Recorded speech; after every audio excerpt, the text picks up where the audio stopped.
৭৭তম অখিল ভারত সমবায় সপ্তাহ উপলক্ষে চুড়িলাম লীলাদেব হলে জেলা ভিত্তিক আলোচনা চক্র অনুষ্ঠিত হয়। সেখানে উপস্থিত ছিলেন জেলা সভাধিপতি সুপ্রিয়া দাস দত্ত, বিধায়ক কিশোর বর্মন, অতিরিক্ত জেলা শাসক সুব্রত মজুমদার, জেলা পরিষদের সদস্য গৌরাঙ্গ ভৌমিক প্রমুখ।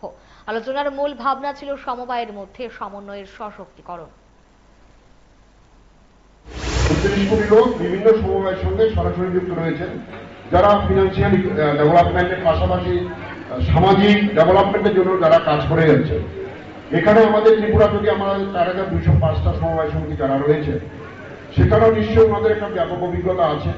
আমাদের সমবায় দপ্তর আছে, সমবায় দপ্তর সেটা নিরিখে ওনারা পরিচালনা করার ক্ষেত্রে ওনারা তদারকি করে থাকেন।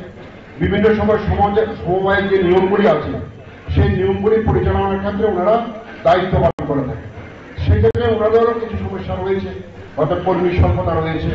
সেক্ষেত্রে সঠিকভাবে মনিটরিং করার ক্ষেত্রে ঘাটতি থাকতে পারে। তারপরে আমার মনে হচ্ছে এখানে যারা কোঅপারেটিভে যারা রয়েছেন, সমবায়ে যারা রয়েছেন, ওনাদেরকে দপ্তরে যারা আধিকারিক যাবেন, বিভিন্ন সময় বিভিন্ন কাজের জন্য যাবেন, হয়তো অডিট হতে পারে, অন্য কোনো কাজ হতে পারে, সেক্ষেত্রে আপনারা প্রপারলি ওনাদেরকে সহযোগিতা করবেন।